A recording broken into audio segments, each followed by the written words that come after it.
Merchandising department তারা বায়ারের সাথে নেগোসিয়েশনের সময় কিছু জিনিস তারা, কিছু ফ্যাক্টর বা কিছু জিনিস তারা অবশ্যই মাথায় রাখে। সেই জিনিসগুলো কি, যে আমি যে অর্ডার নেব সেই অর্ডারটার কস্টিংটা কি হবে, আমার এফওবি প্রাইস বা যে প্রাইসটা বায়ারের সাথে ডিল হবে, এই ডিলিংসটা প্রাইসিংটা আমাদের ফ্যাক্টরি পারপাস আমরা প্রফিটে যাইতে পারবো কিনা, এটা নিয়েও মার্চেন্ডাইজের কনসার্ন নিয়ে তারা তাদের কার্যক্রমগুলো আগায়। সেলস কন্ট্রাক্টের পরে একটা ক্রুশিয়াল পার্ট হলো আমাদের এলসি ওপেন করা। আমরা সেলস কন্ট্রাক্ট কমপ্লিট হইল, কমপ্লিট হওয়ার পরে তারপরে আমরা কি করব, তারপরে আমরা যেটা এক্সপোর্টার, আমরা একটা প্রোফার্মা ইনভয়েস, দেন প্রোফার্মা ইনভয়েস এবং আদার রিলেটেড অনেক ডকুমেন্টস লাগে, ট্রেড লাইসেন্স, বিন, টিন, এটা সহ অনেক ডকুমেন্টস লাগে।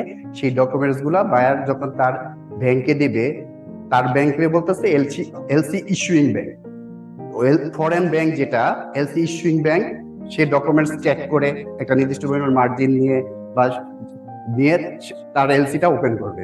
এলসিটা ওপেন করে দেন ওই এলসিটা বেনিফিশিয়ারি ব্যাংক, অ্যাডভাইজিং ব্যাংক বা বেনিফিশিয়ারি ব্যাংক যে তার কাছে পাঠিয়ে দিবে। মানে আমাদের ব্যাংক, আমরা যেহেতু এক্সপোর্ট করতেছি, এক্সপোর্টের আমরা সাপোজ আমরা ইউসিবি ব্যাংকে আমাদের নিয়ে নেবে, তো ওই বিদেশি যে ব্যাংকটা ইস্যুইং ব্যাংক ইউসিবি কে নোটিফাই করবে যে আপনার এই ক্লায়েন্টের নামে একটা এলসি করা হয়েছে। ওই draft LC in the mean time আবার মার্চেন্ডাইজের কাছে আসবে, মার্চেন্ডাইজ এটা চেক ব্যাক করবে সব টার্মস এন্ড কন্ডিশন সব ঠিক আছে কিনা, চেক ব্যাক করে ওইটা ড্রাফটটা ওকে করে দিলে দেন ওই এলসিটা ফাইনাল হয়ে যায়। এই final LC complete.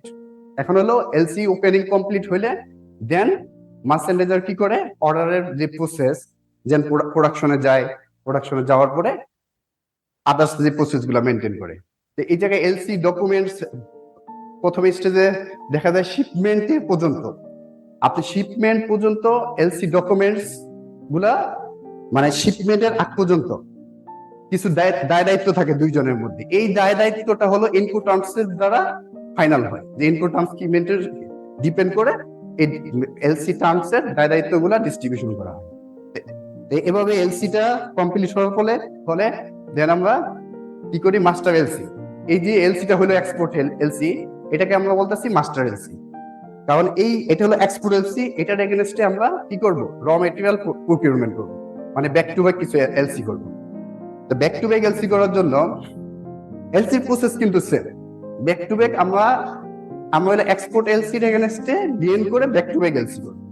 Back to back LC সম্পর্কে আমার একটু ধারণা নেই। ব্যাক টু ব্যাক হলো আমরা যেই প্রোডাক্টটা এক্সপোর্ট করতেছি ওই এলসিটা লিয়েন করে ওইটার যে র মেটেরিয়াল প্রকিউরমেন্ট করতে হবে, ওই র মেটেরিয়াল পারচেজ করার জন্য যে এলসি করবো আমরা আমাদের লিয়েন ব্যাংক, মানে সাপোজ একটু আগে আমি মেনশন করে গেছি যে ইউসিবি ব্যাংকের আমরা র মেটেরিয়াল পারচেজ করার জন্য আমরা একটা ব্যাক টু ব্যাক এলসি করবো, যে এলসি করবো সেটাকে আমরা বলতেছি back to back LC.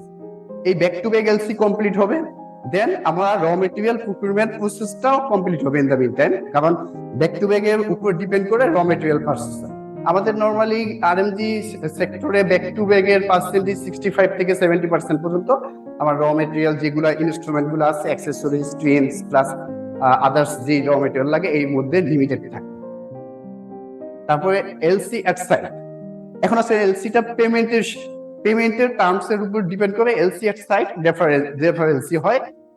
LC at site হলো এলসি টার্মস এর মধ্যে যখন মেনশন করা থাকে এলসি এট সাইট, তখন আপনাকে ধরে নিতে হবে আপনি যখন শিপমেন্ট দিবেন, বিল অফ লেডিং যখন আপনি পাবেন, সেটা পাওয়ার পরে আপনার ডকুমেন্টস রেডি করে ব্যাংকে দিলে আপনাকে পেমেন্টটা পেয়ে যাবেন বা পেমেন্ট দিতে হবে।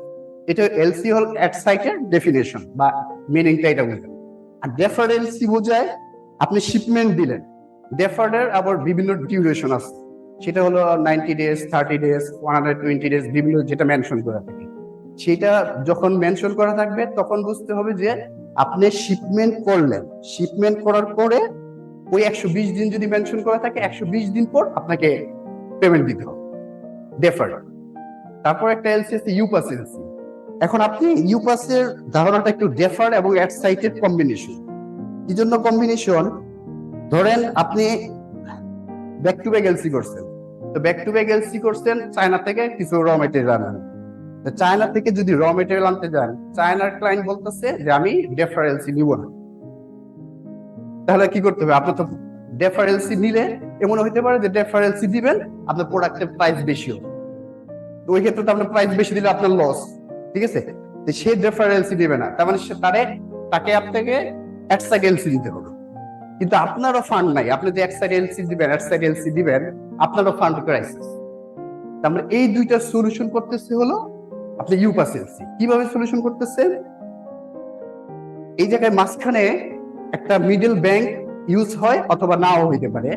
আপনার লিয়েন ব্যাংকও এই কাজটা করে থাকে, যে ফরেন যে তার রিজার্ভ থাকে ফান্ড, এটা ইউপাস এর মাধ্যমে, মানে দুইটার কম্বিনেশন, আপনাকে একটা ব্যাংক ট্যাগ করাইতে পারে আর নাও পারে। তো আপনি এক সাইটের জন্য আর মানে ইউপাসের জন্য অ্যাপ্লাই করলেন, ব্যাংক কি করবে? ব্যাংক আপনাকে ডেফার দিবে, ওই থার্ড ব্যাংকের মানে লায়াবিলিটি, পেমেন্টের লায়াবিলিটি নিয়ে নেবেন।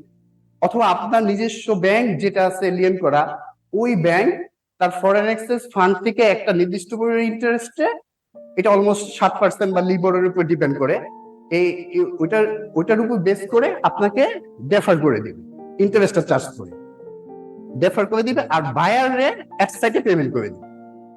এটা হলো ওই ইউপাস এলসির মেকানিজম। ইউপাস এলসি মানে দুইটা পারপাসেই আপনাকে সার্ভ করতেছে। এক্সপোর্ট, যে ইনপুট করতেছে এক্সপোর্ট করতেছে, একজনের সাইট এলসি, একজনের ডেফারেন্স, দুইটা পারপাসেই মানে কমপ্লিট করতেছে ইউপাস। তাহলে আচ্ছা, ডেফারেন্সি বা ইউএসএসসি নরমালি 2023 সালে 360 বিটে চলতেছে। এটা হলো ওই যে যেটা বলছি, লিবরটা হবে না সোফার, প্লাস 3.5% ম্যাক্সিমাম স্পিডে বর্তমানে মার্কেটে চলতেছে। এখন ডকুমেন্ট, এখন প্রোডাকশন কমপ্লিট হওয়ার পরে মালটা এক্সপোর্টারের বা আমাদের যে আরএমজি এক্সপোর্ট করি, আমাদের ওয়্যার হাউসে স্টোর থাকে, প্যাকিং কমপ্লিট করে দেন কি করা হয়, দেন তারপরে একটা প্রসেস, মজার প্রসেস আছে, সেটা হলো এখন এই নেগোসিয়েশনটা ফ্রেট ফরওয়ার্ডার অথবা সিএনএফ এটা নিয়ে কাজ করে। আপনি মার্চেন্ডাইজার একটা নোটিফাই করে যে আপনার এই অর্ডারের এই মালগুলা, প্রোডাক্টগুলা কমপ্লিট। মার্চেন্ডাইজ যখন মানে ফরওয়ার্ডারে নোটিফাই করে, ফরওয়ার্ডার কি করে, ইন দ্য মিন টাইম মালটা কিন্তু বাংলাদেশে দুই ভাবে মানে নেগোসিয়েশনটা হয়, একটা হলো বাইং হাউসের থ্রুতে, আর একটা হলো ডিরেক্ট বায়ারের থ্রুতে। মানে বাংলাদেশের যত এক্সপোর্ট ট্রানজাকশন হয় দুই ভাবে হয়, এটা বাইং হাউসের থ্রুতে অথবা ডিরেক্ট বায়ারের কাছে। যদি বাইং হাউসের থ্রুতে আপনি মালটা শিপমেন্ট করবেন, ওই ক্ষেত্রে আপনার মাল কমপ্লিট হওয়ার পরে বাইং হাউসের নোটিফাই করতে হবে। বাইং হাউস নিজে তার নমিনেটেড যেই কিউসি মানে কোয়ালিটি ইন্সপেকশনের আছে, ওইটার জন্য টিম পাঠাবে। ওইটা যদি কমপ্লিট করে দেন তারা একটা ফর্ম কমপ্লিট করে দিয়ে যাবে যে কোয়ালিটি ঠিক আছে, দেন প্রসেস করবে, ফার্দার প্রসেস, শিপিং এর প্রসেস। আর যদি বাইং হাউস না হয়, সরাসরি বায়ারের সাথে আপনি ডিল করেন, ওই ক্ষেত্রে প্রি শিপমেন্ট ইন্সপেকশন করাতে হবে ওই প্রোডাক্টগুলো। ইন্সপেকশন করে দেন ওটা সার্ভ করতে লাগবে যেন প্রোডাক্টের অ্যাজ পার রিকোয়ারমেন্ট অনুযায়ী প্রোডাক্টের কোয়ালিটি, কোয়ান্টিটি সবকিছু ঠিক আছে। এটা কমপ্লিট হলে দেন ফরওয়ার্ডার যখন ওকে সিগন্যাল পায়, তখন ওই ফরওয়ার্ডার কি করে শিপমেন্টের জন্য বুকিং দেয়। কারণ আপনি কবে শিপে লোডিং হবে এটা কিন্তু শিডিউল আপনি জানেন না, ওই ফরওয়ার্ডার এটা কাজটা করে। ফরওয়ার্ডার যখন শিপমেন্টের একটা ডেট দেয়, সাপোজ আজকে 18 তারিখ, বলো 25 তারিখে শিপমেন্টের হবে, লোডিং হবে, তা আপনাকে 24 তারিখে ওই শিপমেন্টের মালটা ডেলিভারি দিতে হবে এই স্টোর থেকে। আপনি আগেও নিতে পারবেন না, পরেও নিতে পারবেন না। পরে নিলে তো ড্যামেজ, আগে নিলেও একদিন বসে থাকলে ট্রাক ভাড়া, বিভিন্ন ধরনের কস্ট মানে বেয়ার করতে হবে, সেটা টাইম মতনই নিতে হবে। তো ওই জায়গায় পৌঁছানোর পরে ট্রান্সপোর্টে পৌঁছানো হলো মানে কাস্টমে, এই কাস্টম ক্লিয়ারেন্সের সিএনএফ দায়িত্ব পালন করে, কাস্টম ক্লিয়ারেন্স করে। In the meantime bill of entry দেয় সিএনএফ। সিএনএফ যে প্রোডাক্ট লিস্ট দেখে, প্যাকিং লিস্ট যে মার্চেন্ডাইজাররা যে প্যাকিং লিস্টটা তৈরি করে দেয়, ওই প্যাকিং লিস্টের উপর ডিপেন্ড করে সিএনএফ এন্ট্রি দেয় পোর্টের কাস্টম সার্ভারে। এন্ট্রি দেওয়ার পরে ওইটারে চেক ব্যাক করে, চেক করার পর যদি সম্পর্কে থাকে দেন ফার্দার প্রসেসের জন্য আগায় বিল অফ লেডিং এর জন্য। ওই 25 তারিখে ওইটা বিলটা লেডিং হয়, মানে শিপমেন্টে লোড হয়। শিপমেন্টে লোড হওয়ার পরে বিল অফ লেডিং হলো একটা ইম্পর্টেন্ট ডকুমেন্ট, কারণ জাহাজে তোলার প্রমাণপত্র যে জাহাজে এই মালটা তোলা হয়েছে। এইটা কি করে, এটা হলো শিপ ওনার, শিপের যে ক্যাপ্টেন থাকে সেও এটা সিগনেচার করতে পারে, অথবা তার যে এজেন্ট থাকে ফরওয়ার্ডার, সে ওইটার এন্ডোর্স করতে পারে। বিল অফ লেডিং এ অবশ্যই এন্ডোর্স করা হয়, কারণ এন্ডোর্স করা ছাড়া বিল অফ লেডিংটা মানে কাজ হয় না। তো ওই বিল অফ লেডিং যখন কমপ্লিট হয়ে যায়, দেন শিপিং পর্যন্ত কমপ্লিট। শিপিং প্রসেসের মধ্যে আপনি মাল শিপমেন্ট হওয়ার পরে জাহাজে তোলা পরে আপনি বিল অফ লেডিং সহ আপনার কিছু requirement, commercial invoice, packing list, bill of lading, আরো কিছু রিলেটেড ডকুমেন্টস আপনি কি করবেন, এই যে আপনার ব্যাংকে সাবমিট করবেন। এটা মূলত 4 সেট ডকুমেন্টস তৈরি করা হয়। একটা হলো ব্যাংকের জন্য, আরেকটা হলো বায়ারে পাঠাইতে হয় বায়ারের জন্য, আরেকটা আপনার ক্যাশ ইনসেন্টিভের জন্য পারপাস লাগে, আরেকটা অডিটের পারপাস, কাস্টম অডিট বা বিভিন্ন জনের যে আরএমজি অডিট হয় এই পারপাস ওইটা লাগে। 4 সেট ডকুমেন্টস তৈরি করা হয়। সেই ডকুমেন্টস একটা দিকে গেল ব্যাংকের কাছে। তো ব্যাংকের কাছে যে ডকুমেন্টস গুলো, আপনার কাজ কমপ্লিট, আপনার এক্সপোর্ট কিন্তু কমপ্লিট। তো ব্যাংকে ওই ডকুমেন্টস এর উপর বেস করে আপনি ফান্ডিং করতে পারেন। কিভাবে? আপনি যদি ডেফার এলসি হয়, এক্সাইট এলসি হয়, তাহলে ওইটার একটা 21 দিনের মেয়াদ আছে, 21 দিনের মধ্যে আপনি রিয়েলাইজ করে দিতে পারেন এক্সাইট হলে। আর যদি ডেফার্ড হয় তাহলে ওই এলসিটার টাকা পাবেন কবে না, 90 দিনে যদি ডেফার্ড হয় 90 দিন পরে। ওইটা কিন্তু আপনার তো ফান্ড লাগবে না, আপনার তো ফান্ডের ক্রাইসিস। ওই ক্ষেত্রে আপনি ওই বিলটারে কি করতে পারবেন, ব্যাংকের কাছে ডিসকাউন্ট করতে পারবেন, বিল পারচেজ করতে পারবেন। বিল পারচেজ করে আপনি একটা নির্দিষ্ট পরিমাণ ফান্ড আপনি রিয়েলাইজ করে আপনি আপনার ওয়ার্কিং ক্যাপিটাল ম্যানেজমেন্ট করতে। এখন কত বড় করতে পারবেন সেটা ডিপেন্ড করবে আপনি এই এক্সপোর্টার এগেইনস্টে কত পার্সেন্ট ব্যাক টু ব্যাক করছেন। সাপোজ 100 টাকা এক্সপোর্ট করছেন, আপনি ব্যাক টু ব্যাক করছেন 65 টাকা, আপনার রিমেইনিং রইল 35 টাকা। ওই 35 টাকা 90% পর্যন্ত বা একটা নির্দিষ্ট পার্সেন্টেজ পর্যন্ত আপনি বিল ডিসকাউন্ট করতে পারবেন, এর বেশি করতে পারবেন না। ডিসকাউন্ট করে আপনার ওয়ার্কিং ক্যাপিটাল পারপাসটা সার্ভ করতে পারবেন। ইনকো টার্মসটা প্রত্যেক 10 বছর পর ইনকো টার্মসটা চেঞ্জ করে ইন্টারন্যাশনাল অথরিটি। সে লাস্ট 2020 তে ইনকো টার্মস চেঞ্জ হয়েছে। যাক, ইনকো টার্মসের দুইটা মানে বাংলাদেশে 1-2টা বেশি কাজে, এফওবিটা সবচেয়ে বেশি কাজে লাগে। তারপরে বোঝানোর জন্য আমি বলি, এটা হলো সেলার এবং বায়ারের যে রেসপন্সিবিলিটি আছে এটার সেগ্রিগেশন করে ইনকো টার্মস।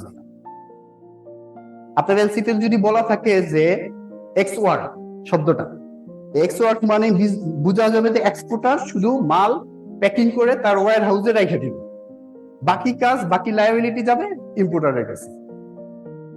শব্দটা কিন্তু একটা, মানে শব্দটা শুধু এক্স ওয়ার্ড।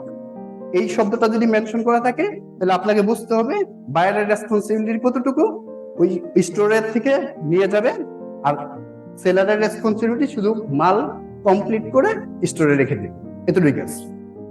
এখন বাংলাদেশে বেশি যেহেতু এফওবিতে হয়, ফ্রি অন বোর্ড, তার মানে এটার রেসপন্সিবিলিটি হলো শিপিং এ তোলার পর্যন্ত সেলারের রেসপন্সিবিলিটি, শিপিং এ তোলার পরে বাকিটা বায়ারের। এখন ফান্ডিং এ আসে। ফান্ডিং এ লোন টাইপ, বাংলাদেশে লোন প্রাইমারি ভাবে 2 ভাগে ভাগ করা হয়, একটা হলো ফান্ডিং, নন ফান্ডিং। সংক্ষেপে বলতে গেলে ফান্ডিং এবং নন ফান্ডিং এর সেগ্রিগেশনটা মানে আপনার ব্যাংক যেটার জন্য আপনাকে টাকা ডিসবার্স করছে, টাকা দিয়ে দিচ্ছে, ওইটা হবে ফান্ডিং। যেমন এক্সাম্পল, আপনাকে টাইম লোন দিতে পারে, সিসি লোন দিতে পারে, বিভিন্ন ক্যাটাগরি লোন দিতে পারে। এটা হলো যেটা টাকা ডিসবার্স করছে, ওটা হলো ফান্ডিং। আর নন ফান্ডিং হলো যেটার জন্য টাকা ডিসবার্স করে না, সেটা হলো নন ফান্ডিং। কেউ এক্সাম্পল দিতে পারবে নন ফান্ডিং এর? LC, bank guarantee, most common দুইটা এক্সাম্পল। এই দুইটা, যেমন ব্যাংক লায়াবিলিটি ক্রিয়েট করছে কিন্তু ফাইন্যান্সিয়াল কোনো ডিসবার্সমেন্ট হয় না, এটা হলো নন ফান্ডিং। আচ্ছা, টাউন লোন সেটা নির্দিষ্ট টাইমের জন্য বা প্রজেক্ট এস্টাবলিশের জন্য বিভিন্ন লোন দিয়ে থাকে। আর স্টার্টআপ লোন হলো নতুন অ্যারাইভাল, মানে স্টার্টআপ কোম্পানির জন্য মানে লোন কিছু ডিসবার্স করে থাকে। এখন আরএমজি তে ইডিএফ লোনটা হলো মোস্ট ক্রুশিয়াল, কারণ ইডিএফটা হলো এক্সপোর্ট ডেভেলপমেন্ট ফান্ড, যেটা গভর্নমেন্ট আপনাকে ইনপুট করার জন্য স্পেশাল কনসিডারেশন দিতেছে। ইডিএফ এক্সপোর্ট করার জন্য যে ইনপুট করবেন, সেই ইনপুটের জন্য ফ্যাসিলিটি করে দিতেছে। ঠিক আছে, এক্সপোর্ট ডেভেলপমেন্ট ফান্ড, এই ফান্ডটা মূলত 1989 সালে মানে শুরু হয়। এখন লেটেস্ট ফান্ড হলো এটা চলতেছে, এটা হলো 4.5% ইন্টারেস্ট।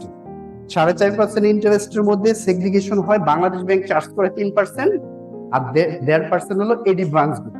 আপনি যে ব্যাংকের থ্রুতে নিতেছেন ওই ব্যাংকের প্রসেসিং ফি বাবদ 1.5% ইন্টারেস্ট চার্জ করে। টোটাল আপনার ক্লায়েন্ট বিয়ার করে হলো 4.5%।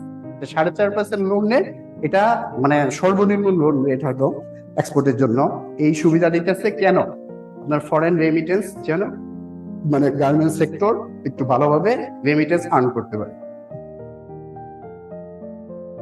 ইডিএফ এর জন্য অর্গানাইজেশন বাংলাদেশে যে মানে অ্যাসোসিয়েশন বডি আছে গার্মেন্টস, মানে বিজিএমএ, বিকেএমএ, তারপরে বিটিএমএ এবং ইয়ারডাইট ফেব্রিক্স অ্যাসোসিয়েশন, 4টা অ্যাসোসিয়েশনে বাংলাদেশ ব্যাংক সেগ্রিগেশন করে দিয়েছে, ফান্ড লিমিট করে দিয়েছে যে কে কত মিলিয়ন ডলার ফান্ড ইউজ করতে পারবে। যেমন বিজিএমএ 20 মিলিয়ন, বিকেএমএ 15 মিলিয়ন, আর বিটিএমএ 20, আর হলো ইয়ারডাইট ফেব্রিক্স অ্যাসোসিয়েশনের 10, টোটাল হলো 65 মিলিয়ন ইউএস ডলার আপনি মানে লিমিট করা। এখন আপনি এক্সপোর্ট করার জন্য আপনি যদি এক্সপোর্ট কন্ট্রাক্ট দেখাইতে পারেন, সেল কন্ট্রাক্ট, আপনার ব্যাংকের থ্রুতে ব্যাংক, আপনার যে ব্যাংক ওই ব্যাংক এডি ব্যাংকের থ্রুতে বাংলাদেশ ব্যাংক থেকে এটা অ্যাপ্রুভাল নিয়ে কাজ করবে। ঠিক আছে, ইন্টারেস্ট রেটটা 4.5%। এটা সর্বোচ্চ মেয়াদ হলো, এটা লোন পরিশোধের সর্বোচ্চ মেয়াদ হলো 9 মাস, 270 দিন। 270 দিনের মধ্যে আপনাকে ইডিএফ এর লোনটা পরিশোধ করে দিবে।